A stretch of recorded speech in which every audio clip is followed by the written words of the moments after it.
saya memang cukup mengikuti ya perkembangan terkait dengan kerukunan antar agama di Indonesia ini.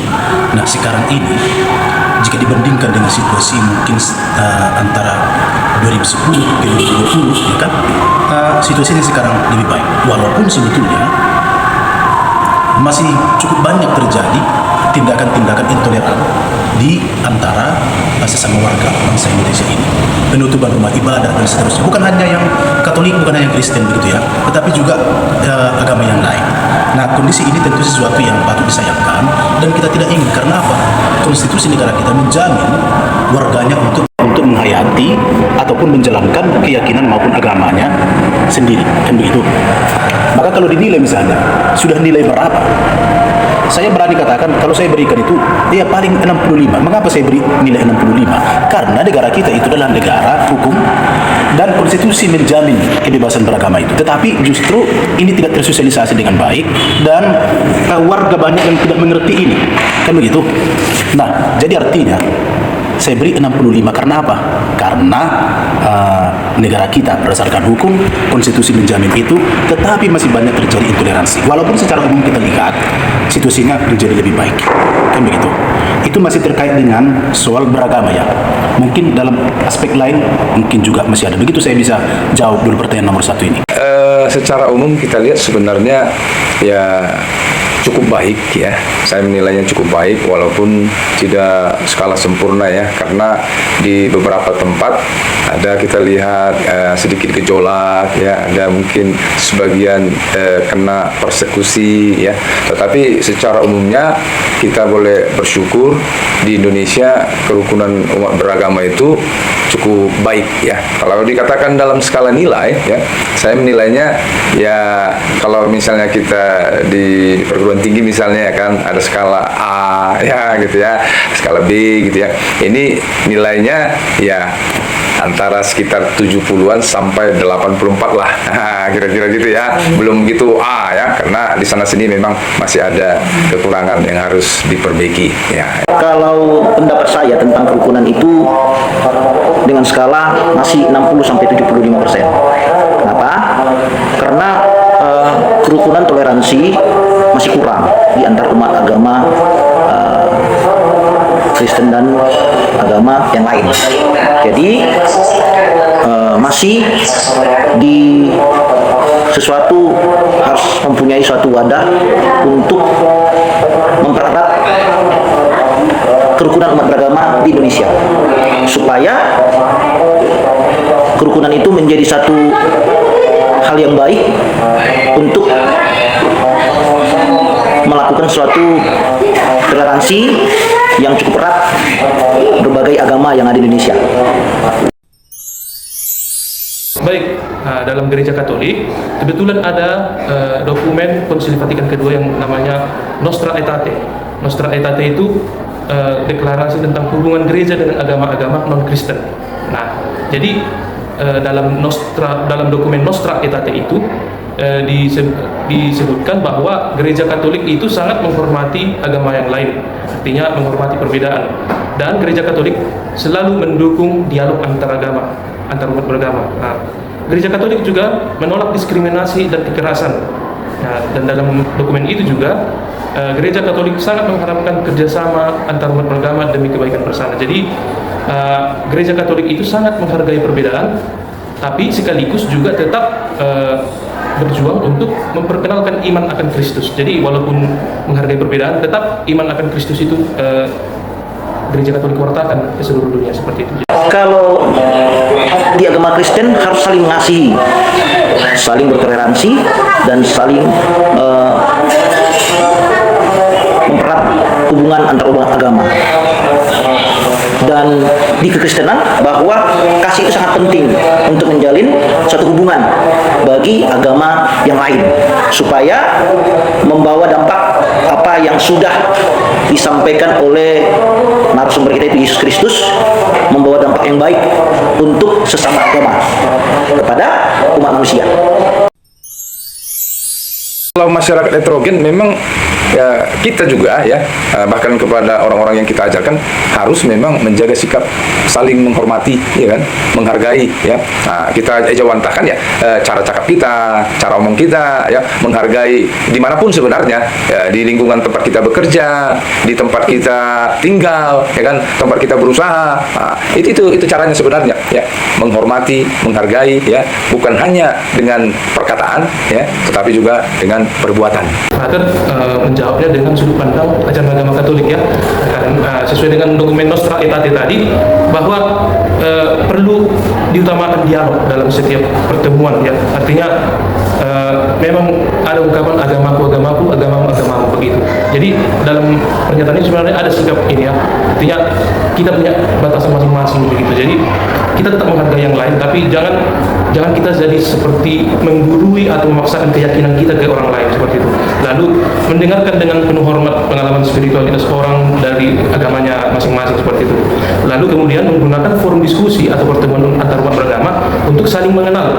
Artinya kita mengenal ajarannya seperti itu. Artinya ya bisa sebagai memperkaya pengetahuan kita sebagai umat beragama. Yang kedua itu menghormati perbedaan sebagai anugerah. Jadi perbedaan ini bukan sebagai pemecah, bahwa kita sadar keragaman agama adalah bagian dari rencana Allah. Maka kita jangan mengolok-olok atau merendahkan simbol hari raya atau praktik keagamaan orang lain. Kemudian ikut bergembira dalam perayaan hari besar agama lain, itu salah satu contohnya.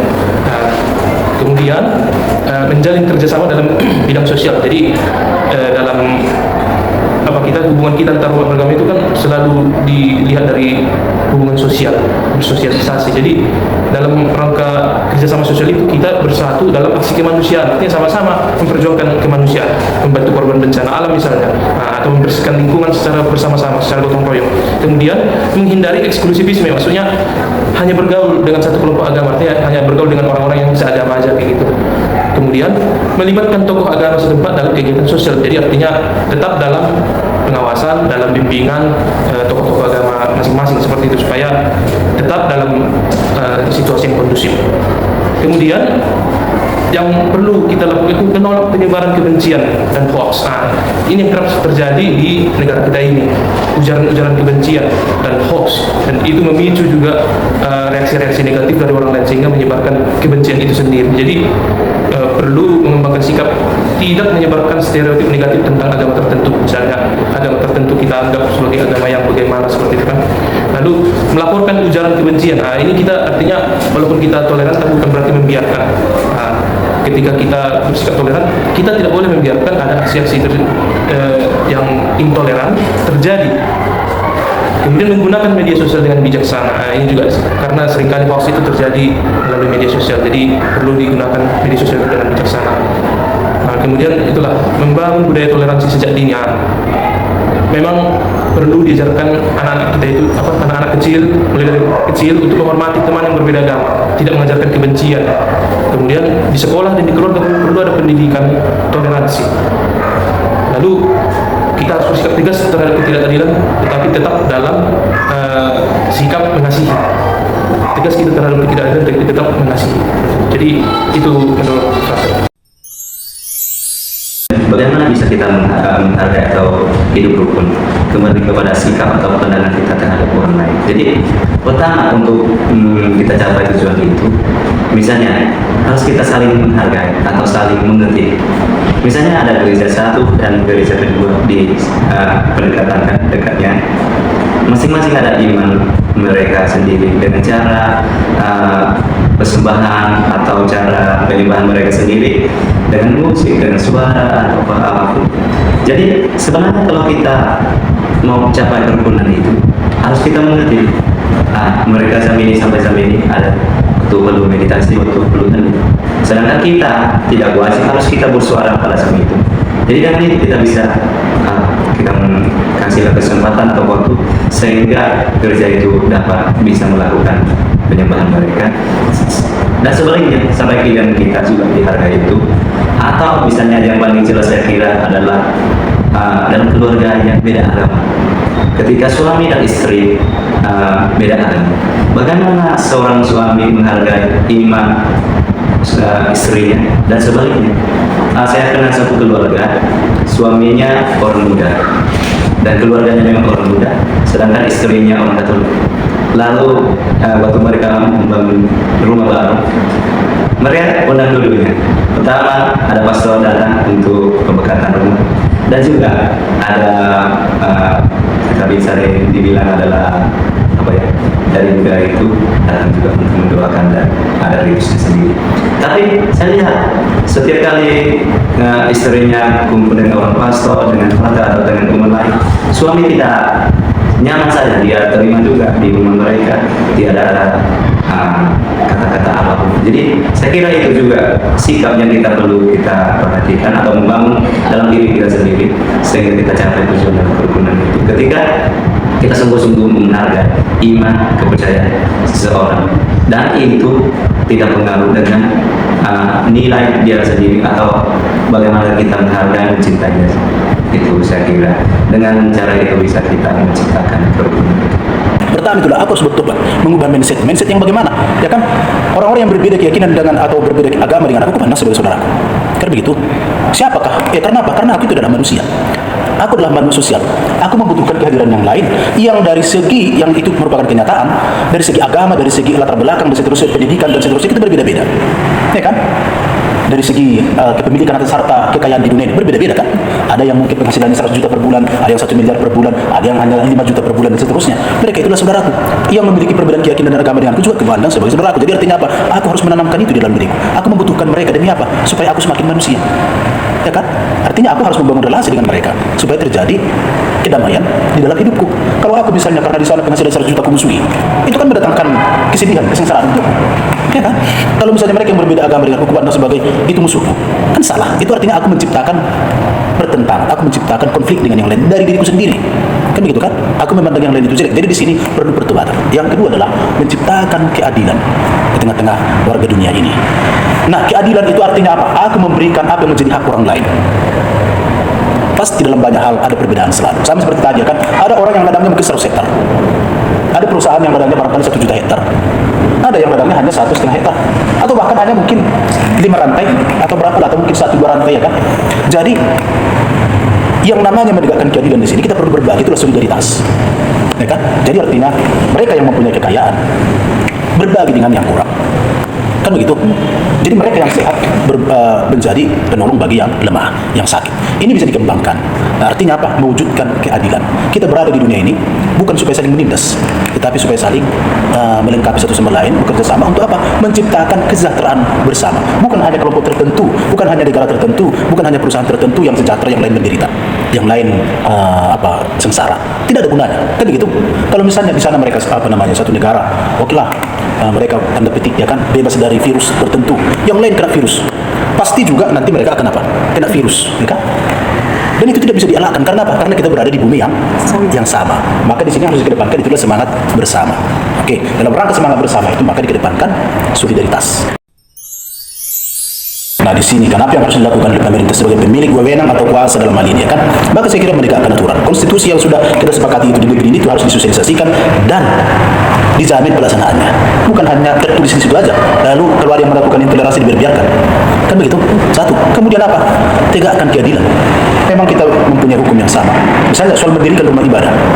Semua harus diberi itu. Kan begitu kan? Jangan hanya kelompok atau agama tertentu dan seterusnya. Semua harus. Entah agama apapun itu. Kalau namanya, katakanlah, kalau hukum kita mengatakan itu harus ada izinnya, harus. Ya kan? Tidak ada perbedaan dalam hal ini. Karena negara kita adalah negara hukum. Itu salah satu caranya. Karena ketika penegakan aturan itu berbeda-beda, itu melukai perasaan keadilan dong di dalam hati hati orang. Bisa saja dia tidak bunyi, tidak bersuara, tetapi dalam hatinya apa? Ya kan? Dan itu istilahnya kita itu menciptakan api, menciptakan bara, dan suatu saat ini bisa apa? Meledak. Kan begitu? Maka pemerintah harus melakukan itu dan juga mensosialisasikan, dan itu harus dimulai dari kecil ya kan, menanamkan kepada generasi muda itu soal penghormatan satu sama lain sebagai sesama warga bangsa, warga negara. Begitu. Jadi artinya negara harus mendidik warganya, kan begitu dalam hal ini. Bukan hanya mendidik kita supaya tahu teknologi, tahu apa mencari makan, bukan hanya sekedar itu, ya kan? Tapi juga menghargai nilai-nilai perbedaan itu tadi yang sebenarnya sudah merupakan kodrat kita sebagai manusia. Peran pemerintah itu seharusnya yang pertama itu memberikan kebebasan beragama, yang kedua itu menyediakan dialog dan kerjasama antar umat agama, Yang ketiga itu mengawasi dan menindak tegas tindakan-tindakan intoleransi beragama. Tegas juga sikap-sikap yang diskriminasi agama dan juga sikap-sikap yang radikalisme.